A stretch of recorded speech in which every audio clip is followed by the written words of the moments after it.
Okay, there we go. So hi everyone, thanks for joining today's Lunch and Learn. I do want to thank our guests today for joining us and delivering the presentation. So I'll actually turn it to them and let them introduce themselves. So I have Claire Woodside as well as Marie Michel.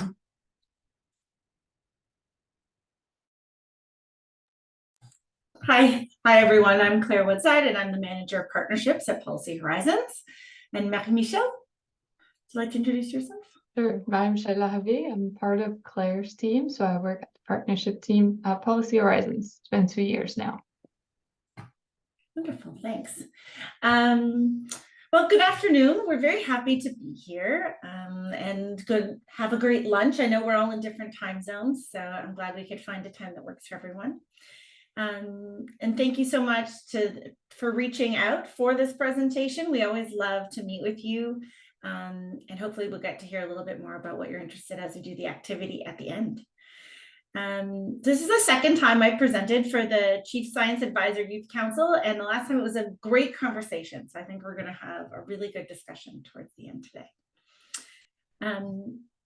I am the manager responsible for partnerships at Policy Horizons Canada, and I would like to begin by acknowledging that the land on which I live and work is the traditional and unceded territory and unsurrendered territory of the Algonquin Anishinaabe people. I invite you to reflect upon the land which you are joining from and the first peoples who have and continue to reside there.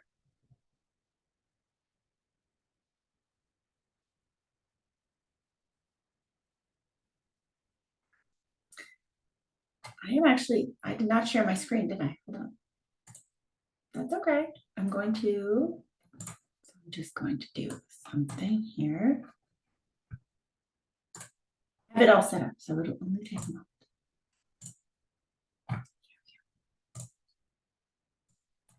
Okay. As we move into this practice of looking towards the future, I would encourage all of us to take a moment to reflect that we, as both individuals and as individuals that work within organizations, are in a position to contribute to decisions that may have repercussions that last for generations. May we learn from the lessons of the past to create a more equitable future. Today, I'll be presenting a brief overview of strategic foresight, followed by a Q&A and a short activity, where we will engage with one of the tools that I'll present in the presentation. I will deliver this presentation in English, mais vous êtes libre de demander des questions dans la langue de votre choix et de vous exprimer tout au long de l'activité en français ou en anglais.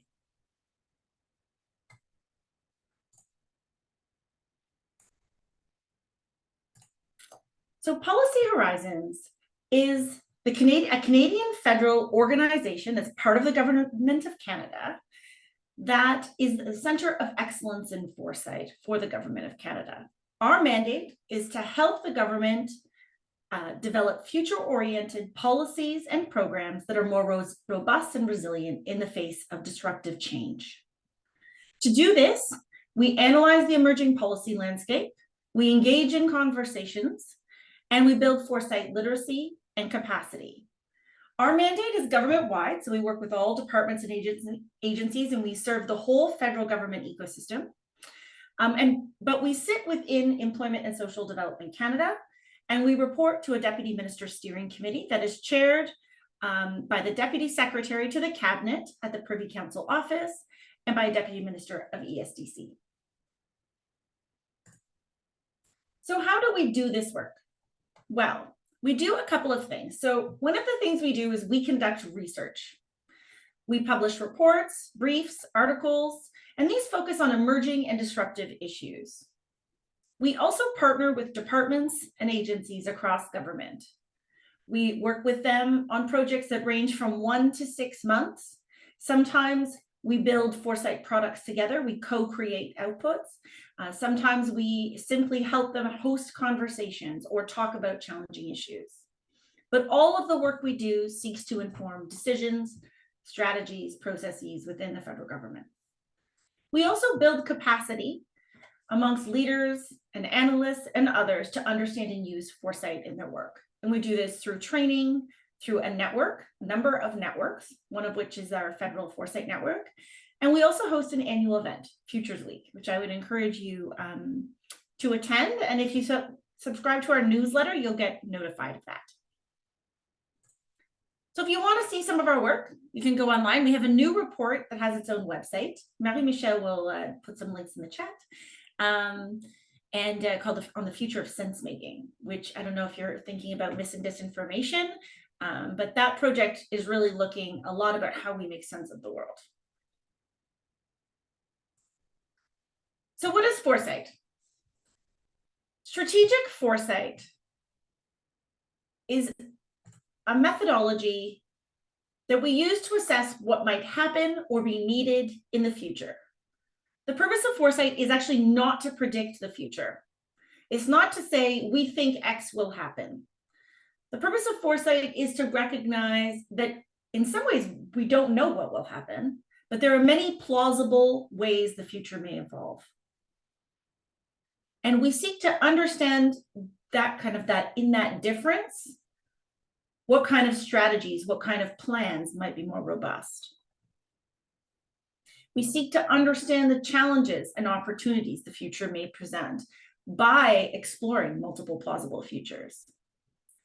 And we engage with foresight so that we can take a proactive approach to managing the future. So we can enable decision makers and ourselves to better approach uncertainty and to make decisions in a situation in a context that's always changing.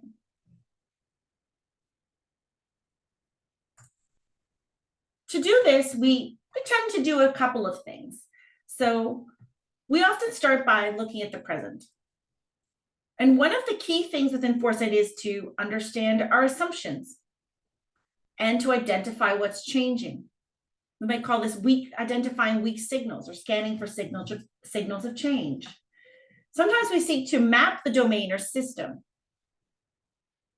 Then we often move on to exploring the future, where we seek to understand some of the big shifts or disruptions that may emerge. And then even to build plausible scenarios, really pictures of worlds that could arise in the future. And lastly, we often seek to bridge that gap, where we take what we've learned in our exploration of the future and we bring it back into the decisions we're making today by reconsidering our assumptions, identifying challenges and opportunities, and by building strategies that are more robust or resilient. Okay, I'm going to go into a little bit more depth about how we do this. So to investigate the present, a key thing we do in foresight is to surface assumptions. So what is an assumption? An assumption is a statement or idea that we believe to be true, and that they are formed and shaped by our experience, our ideology, our systems, religion, culture. We may be aware of them or not. Sometimes in government, they sit within the laws and policies that govern our work. They might be even hidden within those. They may also sit within leaders' minds. And sometimes what we find when we actually can surface and reveal these assumptions that shape the decisions that we take is that the future may challenge them and we may need to rethink them. And then, because they're like the pillars underneath a building, if they collapse, some of the plans and policies and decisions we've made may not hold true. So a frequent assumption that many people make about the future is that the present, or an extrapolation of the present, will continue to be true, so that we will continue as we are today into the future. Many people think that. Some others might be that you might have heard, like, citizens will continue to trust governments. That was a long-held assumption. Or young people will pursue higher education. These are examples of assumptions that have been deeply held, and they've informed many policies and programs across our systems. But increasingly, they're proven flawed in the face of changes. The challenge of implicit assumptions is that the world is changing at a rapid pace, driven by economic, social, and technological transformations. And while some of our assumptions may be useful, some others need to be challenged and revised. Identifying and analyzing assumptions is really one of the most important parts of the foresight process. If you can think of, as we're talking, if you can think of assumption that you think the future is challenging, I want you to take this moment now and put it in the chat. I'll just give you a minute.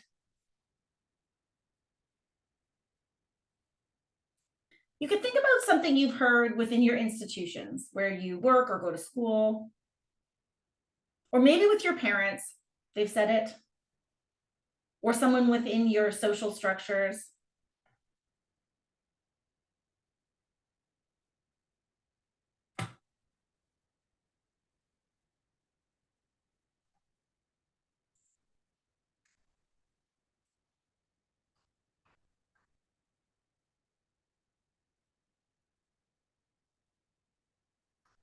Did anyone put one in?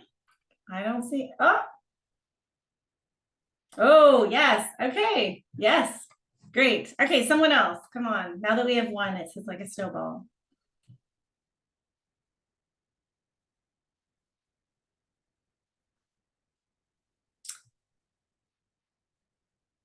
Okay, I'll keep going, but you keep thinking. If you have one, put it in. So to investigate the present, another activity we often do is to scan for change. Scanning is a process of seeking out new and emerging information, issues, innovations, or ideas. You probably scan in your normal life, and you have probably scanned as part of your work at school. Oh, I see another one come in. Okay, it's a good one. In foresight, we are often looking for signals of change that are very small, sort of one instance of a thing, or two or three, but if they grew, they could be highly disruptive. So the challenge is to look for these signs of change as we read and as we, go through the world. Sometimes we see them in our lived experiences, and sometimes we see them in the things we read. These changes can take many forms: a new technology, an economic restructuring, a famine, new values, new gender roles, new ideas. The list could go on. In the absence of data about the future, weak signals are the evidence that disruptive change could be underway.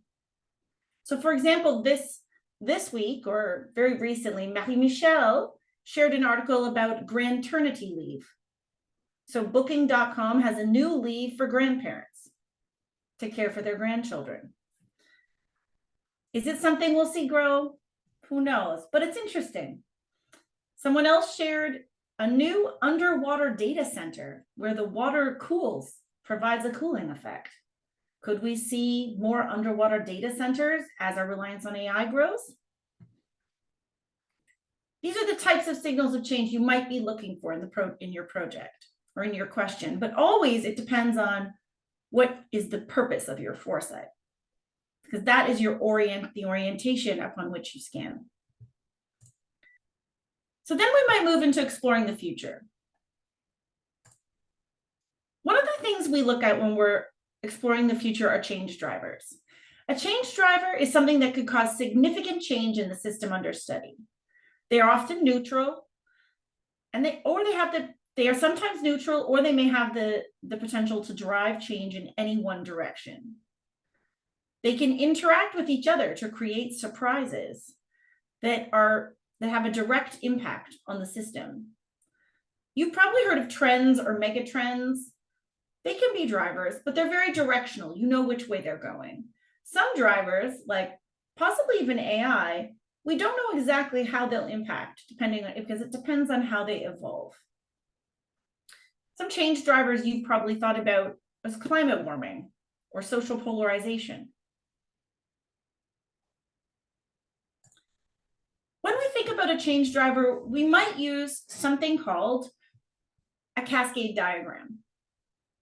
This tool is a visual illustration that explores the possible impact of a change driver across several areas over time. So you can see you start with what is causing the change, then you have your change driver, and then you think about your first order implications. So those are the things that might happen as that change grows. And then your second order, they build on your first order. So now that the change has grown and the world looks the way it does in the first order, what might happen next? So you're really extrapolating to build out pictures of the future. And this is the tool we're going to do an activity with later. And through this, you can explore how these changes and uncertainties might impact decisions by then mapping out the challenges and opportunities within these implications.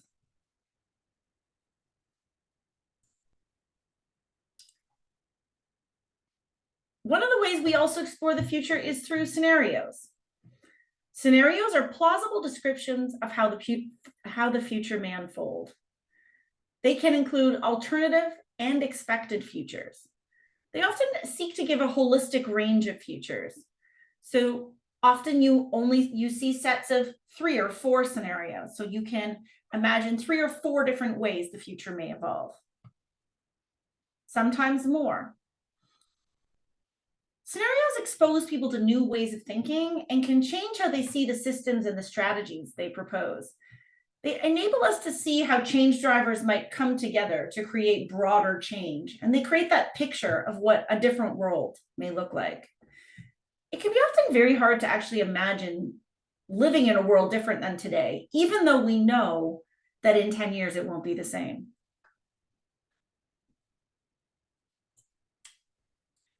Then we might move on to bridge the gap. One tool we often use in this space is something called stress testing. So in this, you might use scenarios or other images of the future to evaluate a policy or decision or a strategy, and to understand, okay, how does this stand up in this future or that future or that future?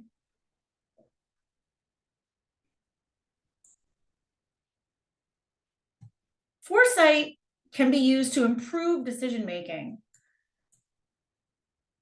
by testing the robustness of currently held assumptions, so we can look at our assumptions and reevaluate them, identify challenges and opportunities, explore change beyond what we expect, and think about how that might affect our organization.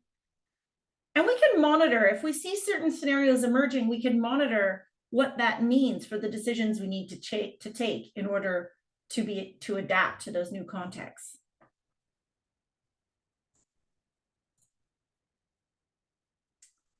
So, foresight for decision making. The objective of foresight is really as an avenue to practice anticipatory governance. It's to stress test policy options or decisions, to adapt existing policies. So for example, in government, they might do a regular review of a policy or regulation, right? But the context may change greatly in the 10 years between when that policy or law is enacted and when that review takes place.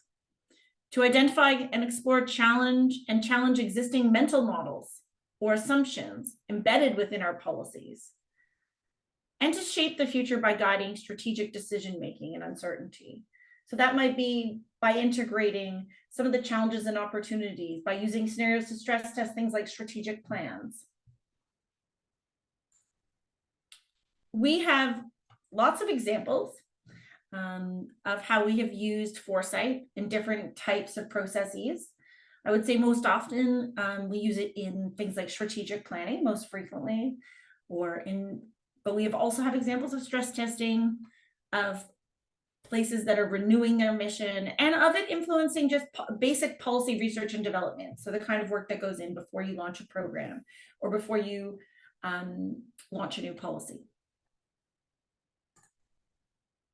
So that's it for now. And then we have some time for questions. Thank you so much.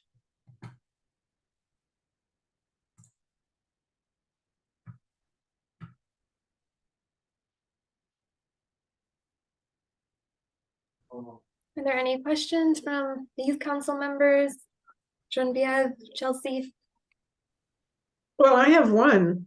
We were just talking about a department where maybe they're not being as strategic as they should. So, Claire and Marie-Michel, are you offering this to all of government, or are you working specifically for specific departments? No, we're offering it for all departments.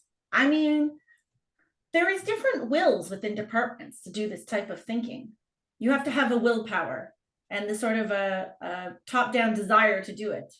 But we have probably worked over the last 2 years with at least 30 different, I bet you 20 to 30 different departments and agencies on different types of projects in different places, right? Some departments are very big, so we've maybe had even like a couple of projects in different parts of the organization. There's obviously some departments we've worked less with and some more, but we've worked with most. So we're always open.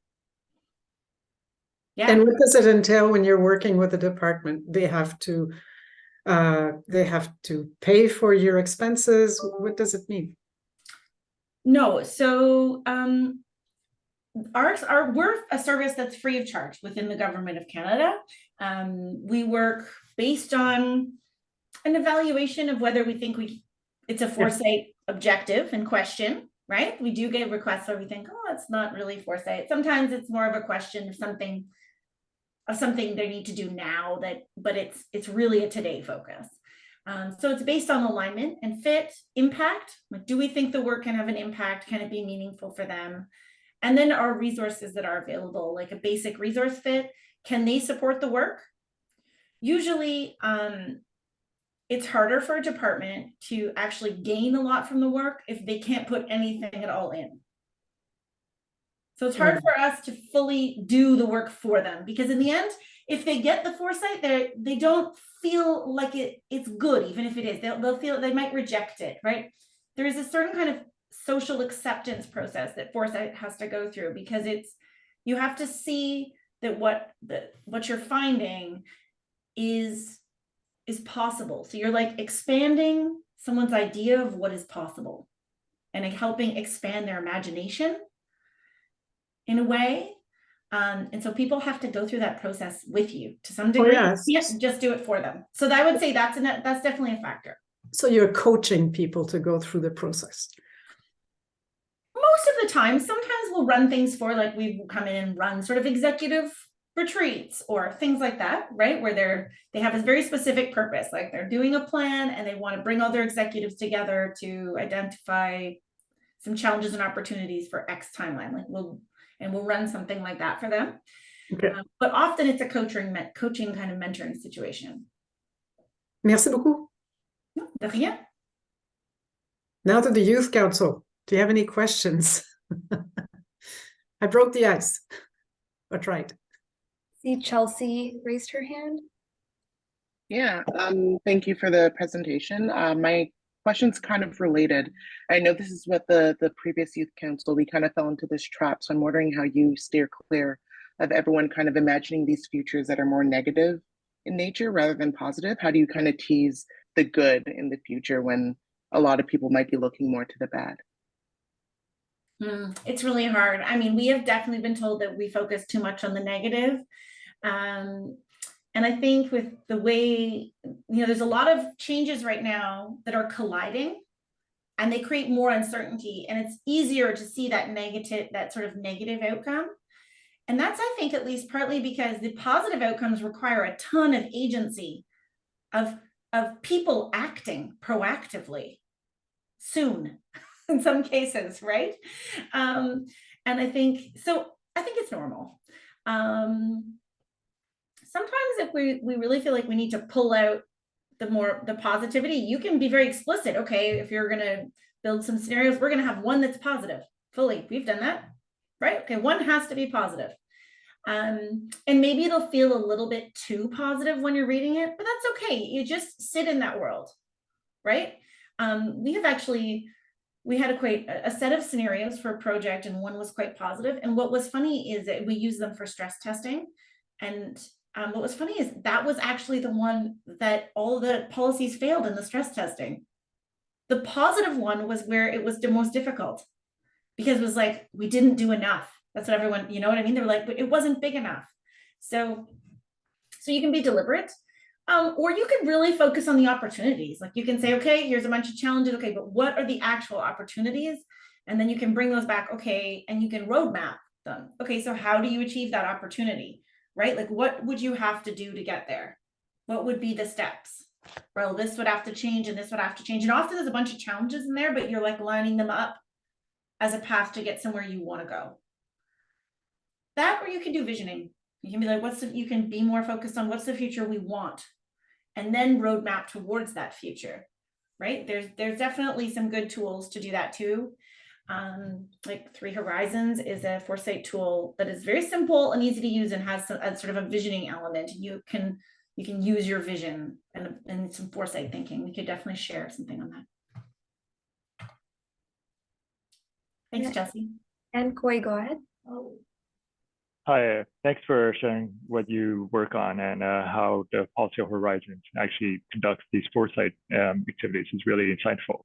I was wondering how the Policy Horizons teams engage with external stakeholders outside of the government, recognizing that there are many issues that do intersect society more broadly.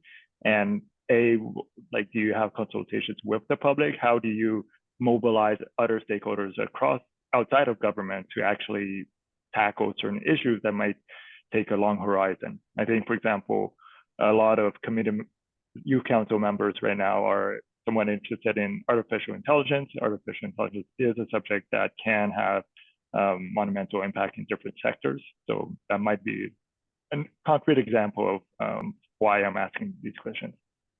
Yeah, for sure.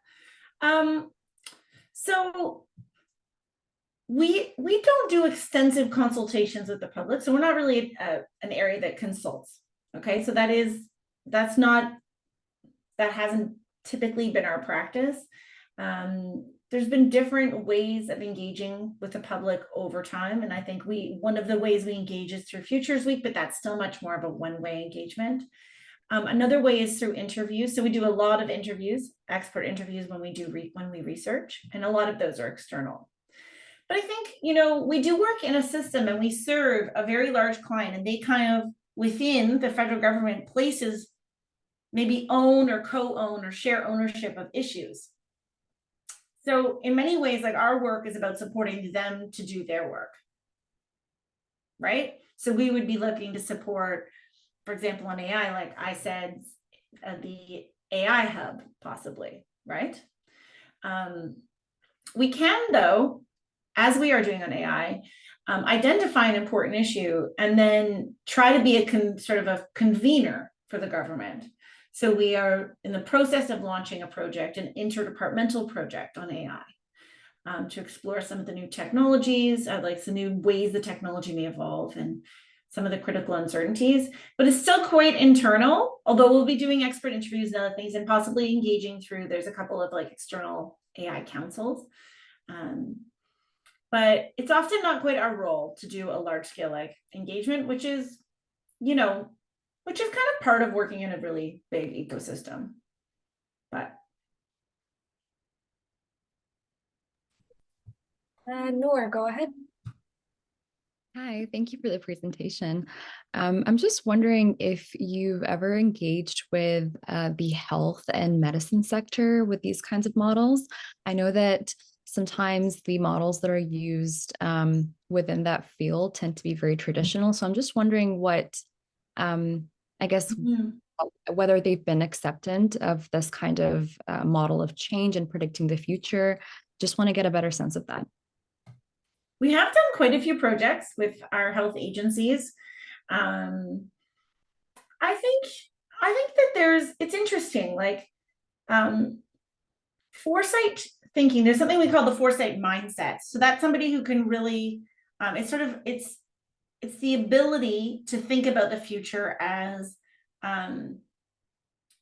less on a probabilistic basis, like there's a 30% chance this will happen, or a 20, right? And more on a plausibility basis. Well, this could happen or that could happen, which is more uncertain than a probabilistic basis. And sometimes that kind of mindset can be easier for scientists to uptake, and sometimes it can be harder, right? And often it's that deep expertise that sometimes can make it even harder, because they're thinking very specifically about the data that they know in their field, right? And so it's hard to process all these small bits of information from lots of other fields that could impact sort of where their focus is. But they've been some of in the health sector within the federal government we've been very engaged with them actually over the years.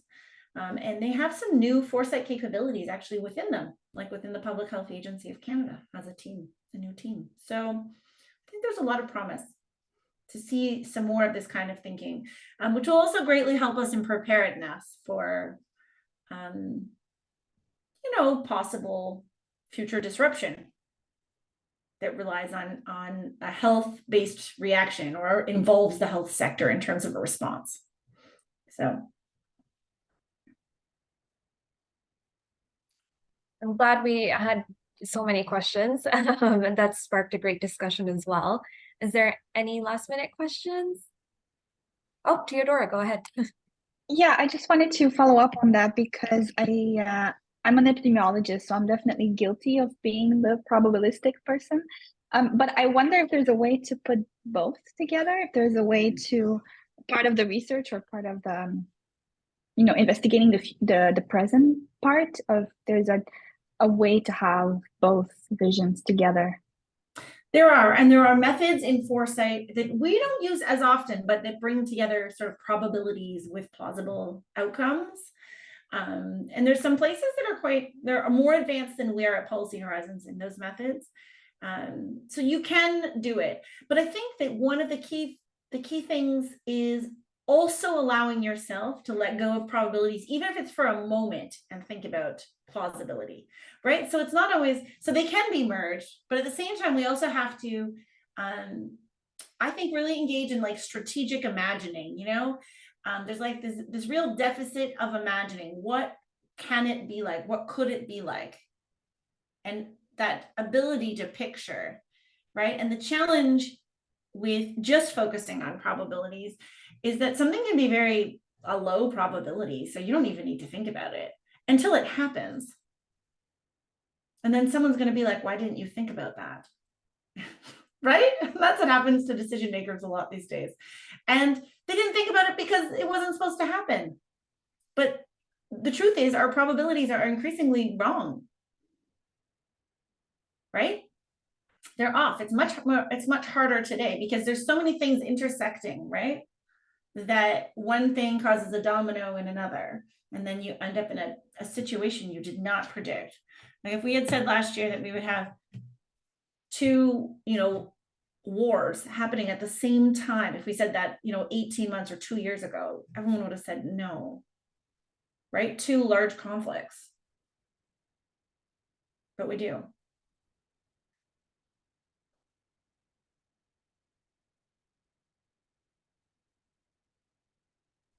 Chloe, go ahead. Yeah, hi. Again, thanks for the presentation. I was just wondering, I kind of have a bit of a background in like policy and history, so I always think about like how the past has kind of influenced like foresight as a concept, because I feel like it's hard to predict, but it's kind of like the path, like history can, like the saying is like history doesn't repeat itself, but it rhymes. Is that something that you guys have to kind of evaluate and keep in as part of your considerations when you're trying to do foresight exercises? Absolutely. The history plays a big role in understanding the present, right? Because the present is, the present is literally like this moment, as I'm saying this moment, but it is also everything that came before it, right? Which led to me sitting here with you in this presentation. And there's lots of history that all of us bring to this conversation. And often when we're mapping a system or understanding a change, you have to understand how it emerged and the context with which it sits. And that context is historical context. So often, historians can be drawn to foresight because they bring this deep understanding of the past. And sometimes we see changes today, like a repeat from the past, right? Like something that happened hundreds of years ago is suddenly coming back and sort of happening again in some way or in some different form. And understanding that can help you understand the change that you see today.